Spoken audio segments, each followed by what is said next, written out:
Hi ಎಲ್ರಿಗೂ ನಮಸ್ಕಾರ. Welcome back to my YouTube channel. ಇದು ನನ್ನ 2ನೇ ಡೈಲಿ ಮಿನಿ ವ್ಲಾಗ್ ಆಗಿರುತ್ತೆ. Thank you so much. ಮೊದಲನೇ ವಿಡಿಯೋಗೆ ನೀವು ತುಂಬ ಸಪೋರ್ಟ್ ಮಾಡಿದ್ದೀರಾ, ತುಂಬ ಖುಷಿ ಆಯಿತು. ಥ್ಯಾಂಕ್ಸ್. ನಾಳೆ ನವರಾತ್ರಿ ಇದೆ, ಅಂದರೆ ಇವತ್ತು ಭಾನುವಾರ ನಾನು ಈ ವ್ಲಾಗ್ನ ಮಾಡ್ತಾ ಇರೋದು. ಸೋಮವಾರ ನವರಾತ್ರಿ ಸ್ಟಾರ್ಟ್ ಆಗ್ತಾಯಿತ್ತು.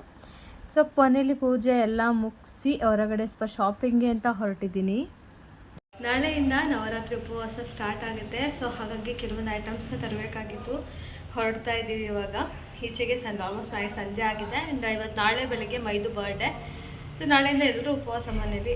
ಸೊ 11 ಗಂಟೆ ಥರನೇ ಹೋಗಿ ಕೇಕ್ ಕಟ್ ಮಾಡಿಸೋಣ ಅಂತ. ಮೈದನ ಬರ್ಡೇ. ಸೊ ಇವಾಗ ಶಾಪಿಂಗ್.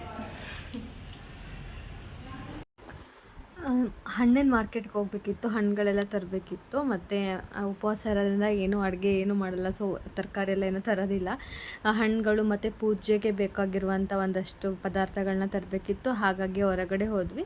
ಫ್ರೂಟ್ಸ್ ಎಲ್ಲ ತರೋದಕ್ಕೆ ಆ್ಯಕ್ಚುಲಿ ಫ್ರೂಟ್ಸ್ ಎಲ್ಲ ಸಿಗುತ್ತಲ್ಲ, ಅಲ್ಲಿ ಮೇನ್ ಮಾರ್ಕೆಟ್ ಹತ್ರನೇ ಹೋದರೆ ಸ್ವಲ್ಪ ಚೆನ್ನಾಗಿರೋ ಫ್ರೆಶ್ ಆಗಿರೋ ಹಣ್ಣು ಸಿಗುತ್ತೆ ಅಂದ್ಬಿಟ್ಟು ಅಲ್ಲಿಗೆ ಹೋದ್ವಿ. ತುಂಬ ಹಣ್ಣೆಲ್ಲ ಫ್ರೆಶ್ ಆಗಿತ್ತು, ತುಂಬ ಚೆನ್ನಾಗಿತ್ತು. ಒಂದಷ್ಟು ಥರದ ಹಣ್ಣುಗಳನ್ನ ತೊಗೊಂಡ್ವಿ. ತೊಗೊಂಡಾದ್ಮೇಲೆ ಮತ್ತೆ ಪೂಜೆ ಐಟಮ್ಸ್ ಎಲ್ಲ ಬೇಕಿತ್ತು. ಅಲ್ಲೇ ಸ್ವಲ್ಪ ದೂರ ಇತ್ತು. ಸೊ ಅಲ್ಲಿಗೆ ಹೋಗ್ಬಿಟ್ಟು ಮತ್ತೆ ಅಲ್ಲಿ ಎಲ್ಲ ತೊಗೊಳಕ್ಕೆ ಸ್ಟಾರ್ಟ್ ಮಾಡಿದ್ವಿ. ಅಂದರೆ ಪೂಜೆಗೆ ಏನೇನು ಬೇಕು ಅದು. ಮತ್ತು ನಾನು ಆ್ಯಕ್ಚುಲಿ ಫಸ್ಟ್ ಟೈಮ್ ನವರಾತ್ರಿ ನನಗೆ ಮದುವೆ ಆದಮೇಲೆ ಆಗಿರೋದ್ರಿಂದ ಸೊ ಅತ್ತೆ ಒಂದಷ್ಟು ಹೇಳಿದರು, ಮತ್ತು ರಾಕೇಶ್ ಅವ್ರಿಗೆ ಒಂದಷ್ಟು ಗೊತ್ತಿತ್ತು. ಸೊ ಎಲ್ಲನೂ ನೋಡಿಕೊಂಡು ಒಂದಷ್ಟು ತೊಗೊಂಡ್ವಿ. ಆ್ಯಕ್ಚುಲಿ ಮುಂಬೈಯಲ್ಲಿ ಶಾಪಿಂಗ್ ತುಂಬ ಚೆನ್ನಾಗಿರುತ್ತೆ. ನಿಮಗೆ ಶಾಪಿಂಗಿಗೆ ತುಂಬ ಬೆಸ್ಟ್ ಪ್ಲೇಸ್ ಅನ್ಬೋದು, ಅಷ್ಟು ಚೆನ್ನಾಗಿ ಅನಿಸುತ್ತೆ. ನಾನು ಇದೆಲ್ಲ ಮಾರ್ಕೆಟಿಗೆ ಬಂದಿರಲಿಲ್ಲ, ಫಸ್ಟ್ ಟೈಮ್ ಬಂದೆ ಈ ಕಡೆಗೆಲ್ಲ. ಆ್ಯಕ್ಚುಲಿ ಖುಷಿ ಆಯಿತು. ಬೇರೆ ಕಡೆ ಎಲ್ಲ ಹೋಗಿದ್ದೆ, ಈ ಕಡೆ ಬಂದಿರಲಿಲ್ಲ. ಸೊ ಚೆನ್ನಾಗಿ ಅನಿಸ್ತು. ಆ್ಯಂಡ್ ಬಂದು ಎಲ್ಲ ಶಾಪಿಂಗ್ ಮುಗಿಸ್ಕೊಂಡು ಈಚೆ ಬಂದು ನೋಡಿದ್ರೆ ಫುಲ್ ಮಳೆ. ಎಷ್ಟು ಮಳೆ ಅಂದರೆ ಜಾಸ್ತಿ ಮಳೆ ಬರ್ತಾಯಿತ್ತು. ಅರ್ಧ ಗಂಟೆ ಅದು ಮಳೆ ನಿಲ್ಲೇ ಇಲ್ಲ. ಹೋಗಿ ಅಲ್ಲೇ ಪಾನಿಪುರಿ ಎಲ್ಲ ತಿನ್ಕೊಂಡ್ವಿ. ಪಾನಿಪುರಿ ತಿನ್ನೋಕೆ ಒಂದು ರೋಡ್ ಕ್ರಾಸ್ ಮಾಡೋ ಅಷ್ಟರಲ್ಲೇ ಫುಲ್ ನೆಂದೋಗ್ಬಿಟ್ಟಿದ್ವಿ. ಸರಿ ತಿನ್ಕೊಂಡು ಮನೆಗೆ ಬಂದ್ವಿ. ಬರೋ ಅಷ್ಟರಲ್ಲಿ ನಾನಂತೂ ಫುಲ್ ನೆಂದೋಗಿ ಫುಲ್ ಟಯರ್ಡ್ ಅನಿಸ್ತಾಯಿತ್ತು.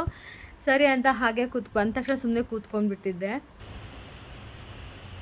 ಮಳೆ ಇರಲ್ವಲ್ಲ, ಅವಾಗೆಲ್ಲ ಮನೇಲೇ ಇರ್ತೀವಿ ಪಾಪ. ಯಾವಾಗ ಮಳೆ ಸ್ಟಾರ್ಟ್ ಆಗುತ್ತಲ್ಲ ಅವಾಗ ನಾವಿಬ್ರು ಹೊರಗಡೆ ಹೋಗೋದು. ಮಳೆ ಇರಲ್ವಲ್ಲ ಅವಾಗ ಮನೆ ಒಳಗಡೆ ಟೈಮ್ ಪಾಸ್ ಮಾಡ್ತೀವಿ. ಯಾವಾಗ ಮಳೆ ಇರುತ್ತಲ್ಲ ಅವಾಗ ನಾವು ಹೊರಗಡೆ ಹೋಗ್ತೀವಿ. ನಾನಂತೂ ಅಪ್ಪಚ್ಚಿ ಪೂರ್ತಿ ಇನ್ನು ಡಸ್ಟ್ ಚೇಂಜ್ ಎಲ್ಲ ಮಾಡಿ ಹಾಗೆ ರೆಸ್ಟ್ ಮಾಡ್ತಾ ಕೂತ್ಕೊಂಡ್ವಿ. ಒಂದು ಅರ್ಧ ಗಂಟೆ ಸುಮ್ಮನೆ ಕೂತ್ಕೊಂಡ್ವಿ. ಯಾಕಂದರೆ ಅಲ್ಲೆಂದ್ರೆ ಮಳೇಲಿ ನೆಂತ್ಕೊಂಡು ಬಂದರೆ ಒಂಥರ ಅನಿಸ್ಬಿಡುತ್ತಪ್ಪ, ಅದೇನಕ್ಕೆ ಅಂತ ಗೊತ್ತಿಲ್ಲ. ಸರಿ ಅಂತ ಹಣ್ಣುಗಳು ಮತ್ತು ಐಟಮ್ಸ್ ಎಲ್ಲ ತಂದಿದ್ವಲ್ಲ ಅದೆಲ್ಲ ಎತ್ತಿಡೋಣ ಅಂತ ಹೇಳಿಬಿಟ್ಟು ಎತ್ತಿಡ್ತಾ ಇದ್ದೆ. ಅದು ಸೀತಾಫಲ ತಂದಿದ್ದೆ. ಅದು ಸ್ವಲ್ಪ 1-2 ಹಣ್ಣಾಗಿತ್ತು. ಪಾಪ ಅದು ಬೇರೆ ಹಣ್ಣೆಲ್ಲ ಇಟ್ಟಿದ್ದು ಭಾರತಕ್ಕೋ ಏನೋ 1-2-3 ಓಪನ್ನೇ ಆಗಿಬಿಟ್ಟಿತ್ತು. ಸರಿ ಅಂತದೆಲ್ಲ ನೀಟಾಗಿ ಸಪ್ರೇಟ್ ಮಾಡಿ ಎಲ್ಲ ಎತ್ತಿಡ್ತಿದ್ದೆ. ಫ್ರೂಟ್ಸ್ಗಳನ್ನೆಲ್ಲ ಒಂದು ಆ್ಯಪಲ್, ಆರೆಂಜು, ಸೀತಾಫಲ ಮತ್ತು ಪಪ್ಪಾಯ ಈ ಥರ ಎಲ್ಲ ತೊಗೊಂಡು ಬಂದೆ. ರಾಕೇಶ್ ಅವ್ರು ಮ್ಯಾಕ್ಸಿಮಮ್ ಹಸ್ಕೊಂಡಿದ್ರು. ಒಂದು ಹಣ್ಣು ತಿಂದರೆ ಜಾಸ್ತಿ ಅಂತ ಅವ್ರು ಅದೇ ಹೇಳ್ತಾಯಿದ್ರು, ತಿಂದರೆ ಒಂದು ಹಣ್ಣು ತಿಂತೀನಿ ಮ್ಯಾಕ್ಸಿಮಮ್ ಅಷ್ಟೇ, ಅದಕ್ಕಿಂತ ನಾನು ಜಾಸ್ತಿ ತಿನ್ನಲ್ಲ ಅಂತ. ಸೊ ನಾನು ಉಪವಾಸ ಇದ್ನಲ್ವ, ಸರಿ ಆಯ್ತು ಅಟ್ಲೀಸ್ಟ್ ನನಗಾದ್ರೂ ಆಗುತ್ತೆ ಅಂತ ಹೇಳ್ಬಿಟ್ಟು ಸ್ವಲ್ಪ ಜಾಸ್ತಿನೇ ಹಣ್ಣೆಲ್ಲ ತೊಗೊಂಡು ಬಂದ್ವಿ. ಇನ್ನು ಆಲ್ಮೋಸ್ಟ್ 10 ಬರ್ಡೇ ಆರ್ಡರ್ ಮಾಡಿದ್ವಿ, ಬಂದಿದೆ. ಕೇಕ್ ಮನೆಗೆ ಹೊರಡ್ತಾ ಇದ್ದೀವಿ. ಅದು ಬಂತು. ಅದು ಕೇಕ್ನ ಎತ್ಕೊಂಡು ಅತ್ತೆ ಮನೆಗೆ ಹೊರಟ್ವಿ. ನಮ್ಮನೆ ಹತ್ರ ದೇವಿ ಕೂರಿಸ್ತಾರೆ ಆ ಕಡೆ. ಸೊ ಹಾಗಾಗಿ ಲೈಟಿಂಗ್ಸ್ ಎಲ್ಲ ಬಿಟ್ಟಿದ್ರು, ತುಂಬ ಚೆನ್ನಾಗಿ ಮಾಡ್ತಾರೆ.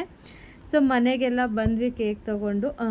ಎಲ್ಲಲ್ಲಿ ನಾರ್ಮಲಾಗಿ ಬಂದರೆ ಮೈದನ ರೇಗ್ಸೋದೇ ಇರುತ್ತೆ ಮ್ಯಾಕ್ಸಿಮಮ್.